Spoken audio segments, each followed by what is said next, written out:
আজকে আপনাদেরকে দেখাবো SS5 কীভাবে এলবো ফিট করে। এই যে এলবো ধরছি, টেকিন দেওয়াবো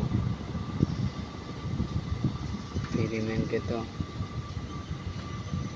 অল্লা সবাই বলতেছে হেয়ার পজিশনে মারবে, আমি বলছি আচ্ছা ঠিক আছে, আমি ধরতেছি, তুমি টেকিন দিয়ে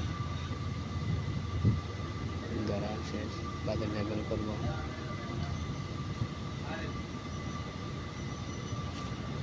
প্র্যাকটিক্যালি সব কিছুর কাজ ড্রয়িংয়ে দেওয়া আছে। এখন যে প্র্যাকটিক্যালি যদি না করতে পারেন তো ড্রয়িং বুঝে লাভ আছে। আমি প্র্যাকটিক্যালি কাজ করি, প্র্যাকটিক্যালি কাজ করতে ভালো লাগে।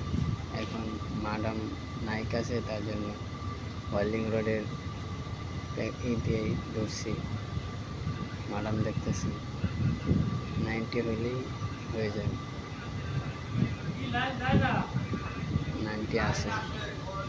তারপরে আরেকবার মাপতেছি, যত সুন্দর করে মাপা যায় ততই ভালো। যত সুন্দর করে মাপবেন তত ফিট করতে সুবিধা হবে। হয়ে গেছে, এখন নিচে দিতে বলছি, চারখানে টেকিন দিয়ে রানিং মারাবো। এখান থেকে রানিং মারায় নিলে উপরে কষ্ট কম হবে। উপরে তো যোগানে উপরে ওয়েল্ডিং করতে সমস্যা হয়, আর ফিরিমেন্টে ওয়েল্ডিং করলে সুন্দর হয়, কোয়ালিটি আসে, তারও সুবিধা হয়। কি জানি বলতে চাই, এই নসিদা দেখে 90 তো করে ফেলছি, এখন সেটা দেওয়ার দরকার নাই।